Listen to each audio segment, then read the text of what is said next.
I'm probably one of the few non-lawyers you're going to hear from today. I'm what they call an NLM, a non-lawyer mediator. So I've been in the dispute resolution field for about 25 years.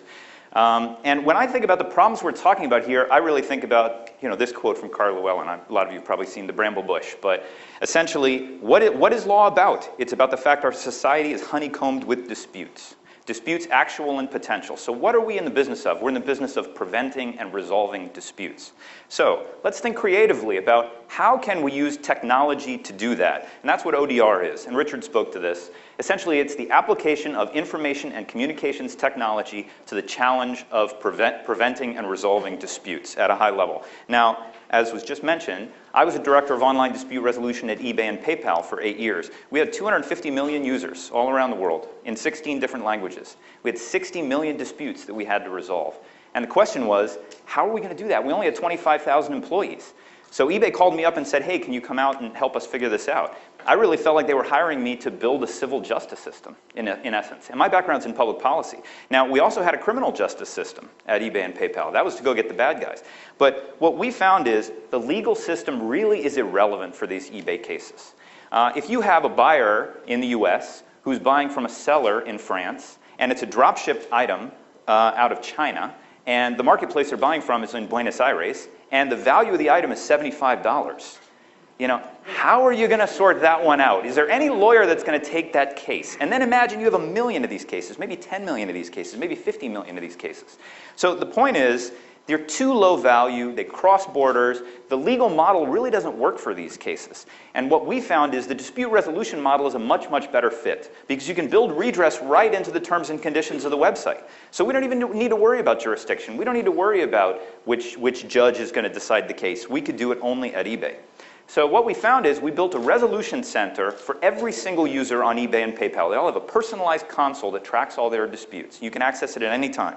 As I mentioned, we did 60 million disputes per year, and we got to the point where 50% of those disputes that were filed were resolved amicably, meaning the buyer and the seller work it out themselves. 90% of those cases were resolved in software only, which means no eBay or PayPal employee ever had to touch that case. And this is a totally extrajudicial process. All of these cases could go to court, but 99.9999% of those cases never do, because this process that we built provided efficient, fast, fair, and adequate redress for these parties. Okay, so MODRIA stands for Modular Online Dispute Resolution Implementation Assistance. That's a mouthful. My CMO hates when I explain that, but that's what it stands for. I don't know, hopefully you guys can see that, but in essence, we spun out of eBay and PayPal. We took the code that eBay and PayPal built, and we started this company that builds what we call resolution centers.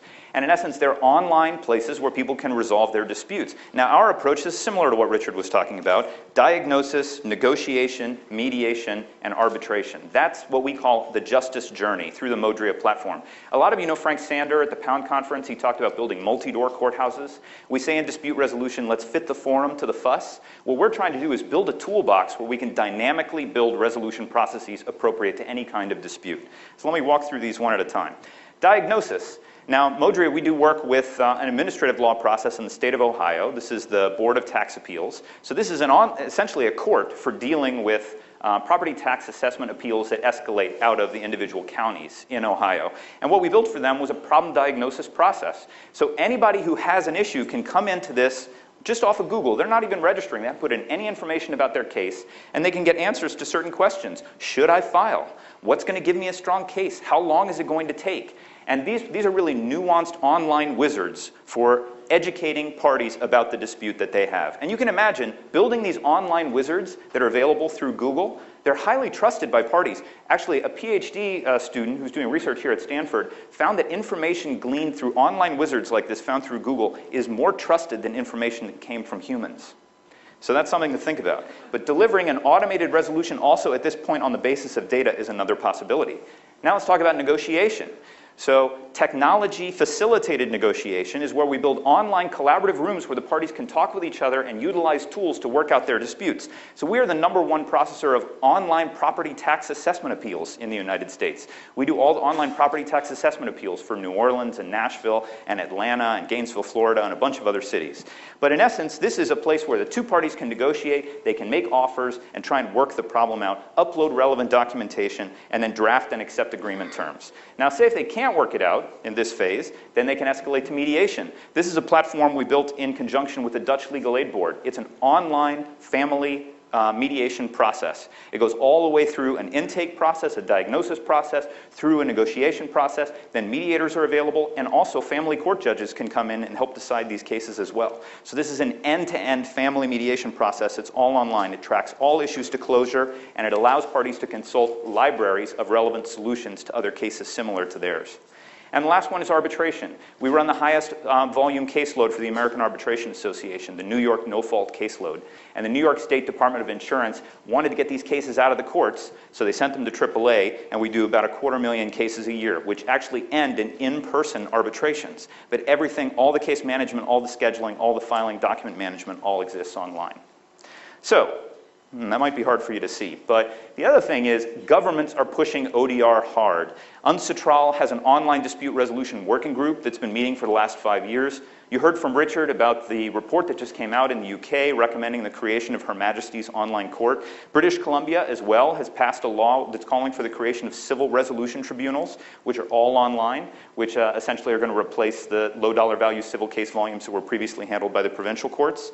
And then obviously, the Supreme Court is making these decisions like AT&T Concepcion and the Amex decision, which is trying to privatize a lot of these low dollar value cases. So that's what we're trying to do. How can we build online resolution processes that meet the needs and expectations of disputants and gives them a solution that's in line with the experiences they have when they rebalance their 401k or they make their healthcare elections? So what's the takeaway? I think the next justice system, particularly for online disputes, online-only disputes, are going to look a lot more like online dispute resolution than it does with the traditional court system. Consumers and citizens are increasingly demanding one-click resolutions. They want to work out their problem sitting in bed on Saturday night at 10 p.m. with a glass of Merlot on the bedside table, click, click, click. They are not interested in paying large retainers and going down to a courthouse during their workday. I believe that online dispute resolution offers many exciting possibilities for expanding access to justice. As we say, there's no A in ODR. Online dispute resolution is not an alternative dispute resolution system. In many circumstances, it's going to be the default resolution of the future. And if we want to educate lawyers for where the law is going, we should teach them about these kinds of tools and give them access. So, thank you very much.